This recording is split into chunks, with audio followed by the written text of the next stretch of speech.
আসসালামু আলাইকুম, সবাইকে স্বাগত জানাচ্ছি আমার নতুন একটি ভিডিওতে।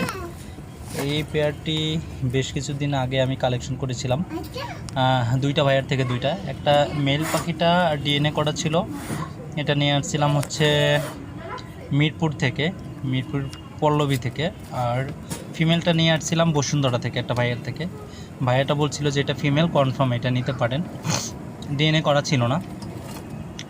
আলহামদুলিল্লাহ গত 2 দিন হয়েছে ডিম পারছে এবং আমি খুবই খুশি এবং খুবই এক্সাইটেড যে আসলে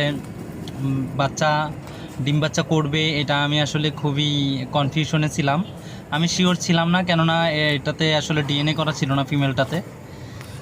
আর উপরে যেটা দেখছেন এটা হচ্ছে জাপানিজ ডাবল ফ্লাওয়ারের, অনেকে জেপিও বলে। আর সাথে যে জোড়াটা দেওয়া এটা হচ্ছে পাইট। তার ভিতরে সবথেকে খুশির একটা বিষয় হচ্ছে এই পেয়ারটি আসলে এখন নাই আমার কাছে। এই মেলটা অনেক অসাধারণ একটা মেল ছিল, আসলে আমার খুবই এটাকে আমি মিস করি। আর ফিমেল পাখিটা আসলে স্ট্রোক করে মারা যায়, এটার সাথে যে একটা ফিমেল আছে, ফিমেল পাখিটা স্ট্রোক করে মারা যায়। কিন্তু মেলটা আমার খুব পছন্দের একটা পেয়ার ছিল। এইখানে যে পেয়ারটা, এটা দুইটা বাচ্চা সহ 3-4 দিন আগে একটা ভাইয়ের কাছে বিক্রি করা হয়েছে গাজীপুরে। উনি গাজীপুর থেকে এসে এই পেয়ারটি দেখে পছন্দ করে নিয়ে গেছে। এটার সাথে দুইটা বাচ্চা ছিল, এটা খুবই সুন্দর। সবাইকে ধন্যবাদ।